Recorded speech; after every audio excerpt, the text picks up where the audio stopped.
کچھ سال پہلے میرے کچھ دوست کراچی سے نورانی جانے کے لیے نکلے، لیکن انہیں کیا پتہ تھا کہ اس سنسان راستے پر ان کے ساتھ کچھ ایسا ہونے والا ہے جس کے بعد ان میں سے ایک کبھی واپس نہیں آ سکے گا۔ یہ واقعہ 2018 کا ہے، جب میرے دوست زبیر نے اپنی فیملی کے ساتھ نورانی جانے کا پلان بنایا۔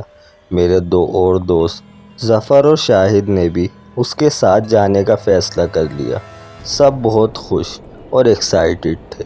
کوسٹر بک ہو چکی تھی، اب صرف سفر کا انتظار تھا۔ ہفتے کے دن صبح کراچی سے نورانی کے لیے سفر شروع ہوا۔ کوسٹر میں فیملیاں بیٹھی ہوئی تھیں، بچوں کی آوازیں، لوگوں کی باتیں، اور زبیر، ظفر اور شاہد اپنی مستیوں میں لگے ہوئے تھے۔ سفر دھیرے دھیرے کراچی سے دور ہوتا گیا اور بلوچستان کی سنسان سڑکیں شروع ہو گئیں۔ دونوں طرف ویران پہاڑ اور گھنا جنگل تھا۔ کچھ دیر بعد زبیر، ظفر اور شاہد کوسٹر کی چھت پر چڑھ گئے۔ ٹھنڈی ہوا اور دوستوں کی تفریح، سب کچھ بالکل معمول کے مطابق لگ رہا تھا، لیکن انہیں بالکل اندازہ نہیں تھا کہ چند لمحوں بعد ان کی زندگی بالکل بدلنے والی ہے۔ رات ہونے لگی تھی، روڈ پر اندھیرا پھیل چکا تھا، دور دور تک کوئی گاڑی نظر نہیں آ رہی تھی، صرف کوسٹر کی ہیڈ لائٹس سنسان روڈ کو چیر رہی تھی۔ تبھی اچانک زبیر کو زور سے سوسو آئی۔ وہ ہنستے ہوئے کوسٹر کی چھت پر کھڑا ہوا اور جنگل کی طرف منہ کر کے سوسو کرنے لگا۔ ظفر اور شاہد اس کا مذاق اڑا رہے تھے کہ اچانک جنگل کے اندھیرے میں کچھ ہلا۔ پہلے تو لگا جیسے ہوا سے درخت ہلے ہوں، مگر اگلے ہی سیکنڈ ایک سیاہ اور خوفناک سایہ جنگل سے نکلا اور سیدھا کوسٹر کی چھت پر آ گیا۔ اس سائے کا چہرہ بالکل صاف نہیں دکھ رہا تھا، صرف اس کی چمکتی ہوئی آنکھیں نظر آ رہی تھیں۔ ظفر کچھ سمجھ پاتا اس سے پہلے ہی اس خوفناک چیز نے زبیر کو زور سے دھکا دیا اور وہ چلتی ہوئی کوسٹر سے نیچے جا گرا۔ کوسٹر میں ایک دم چیخیں گونج اٹھیں، کوئی گر گیا۔ ڈرائیور نے فوراً بریک لگائی۔ کوسٹر رکتے ہی زبیر کے والد، اس کا کزن اور کچھ لوگ جنگل کی طرف بھاگے۔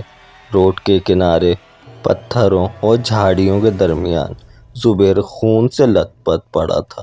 اس کی حالت بہت بری تھی، لیکن سب سے زیادہ خوفناک منظر ابھی باقی تھا۔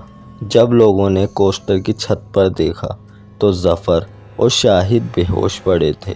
دونوں کے چہرے پیلے پڑ چکے تھے اور ان کی آنکھیں عجیب طریقے سے کھلی ہوئی تھیں، جیسے انہوں نے کوئی بھیانک چیز دیکھی ہو۔ زبیر کو فوراً ہاسپٹل لے جانے کی کوشش کی گئی، مگر وہ راستے میں ہی انتقال کر گیا۔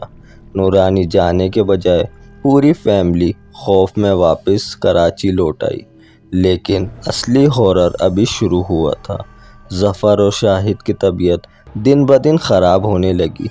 کبھی دونوں بنا وجہ زور سے ہنستے، کبھی اچانک رونے لگتے اور کبھی آدھی رات کو اتنی زور سے چیختے کہ پورا گھر کانپ اٹھتا۔ کبھی کبھی ان کی آوازیں بدل جاتی اور وہ بہت خوفناک لہجے میں کہتے، میں تم سب کو برباد کر دوں گا، تم لوگوں نے میرے بچے کو ناپاک کیا ہے۔ یہ سن کر گھر والوں کے ہوش اڑ گئے۔ ہفتے گزر گئے، مگر ان دونوں کی حالت ٹھیک نہیں ہوئی۔ ڈاکٹرز بھی کچھ سمجھ نہیں پا رہے تھے۔ پھر ایک دن شاہد کے والد الیاس بھائی ایک مسجد کے امام کو گھر لے آئے۔ امام صاحب نے جیسے ہی شاہد کو دیکھا، ان کا چہرہ بدل گیا۔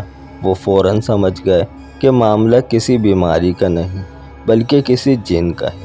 امام صاحب نے ظفر کو بھی بلوایا اور کمرے کے اندر فرش پر ایک دائرہ بنا کر عمل شروع کر دیا۔ قرآنی آیت کی تلاوت شروع ہوئی ہی تھی کہ اچانک کمرے کا ماحول بدلنے لگا۔ پنکھا تیزی سے گھومنے لگا، کھڑکیاں زور زور سے ہلنے لگی اور شاہد اور ظفر دونوں ایک ساتھ چیخنے لگے۔ دونوں کی شکلیں عجیب ہوتی جا رہی تھیں، آنکھیں سرخ ہو چکی تھیں اور آوازیں بالکل بدل گئی تھیں۔ تبھی شاہد نے ایک بہت ہی خوفناک آواز میں کہا، ہم نے منع کیا تھا لیکن تمہارے دوست نے ہمارے بچے پر گندگی پھینکی، اب تم سب مرو گے۔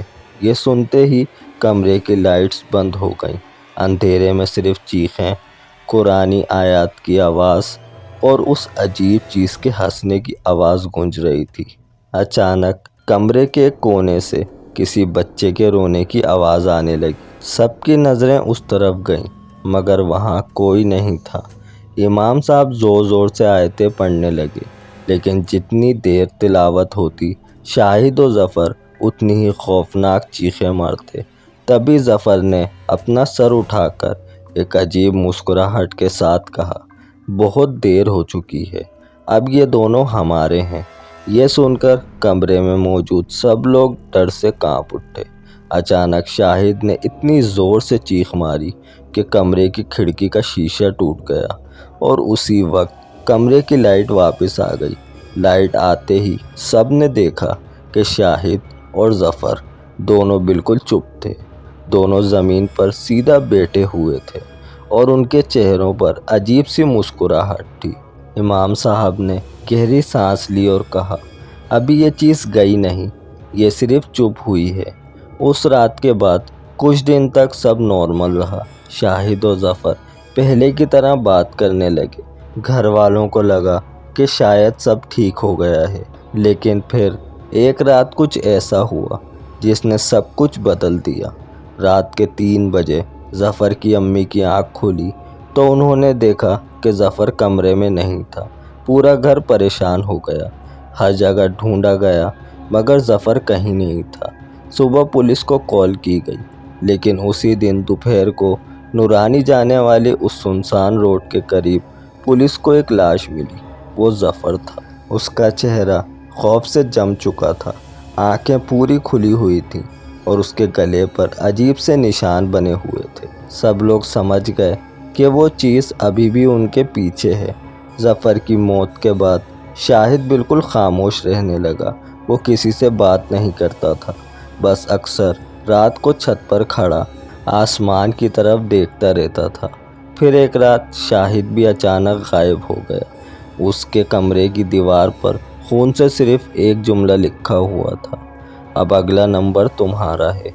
آج بھی بلوچستان کی اس سنسان روڈ پر رات کے وقت گزرنے والے لوگ کہتے ہیں کہ وہاں 3 سائے گھومتے ہوئے نظر آتے ہیں، اور اگر کوئی اس روڈ پر رات کو جنگل کی طرف گندگی پھینکے تو وہ کبھی زندہ واپس نہیں آتا۔ ویڈیو اچھی لگے تو ویڈیو کو لائک اور چینل کو سبسکرائب ضرور کریں۔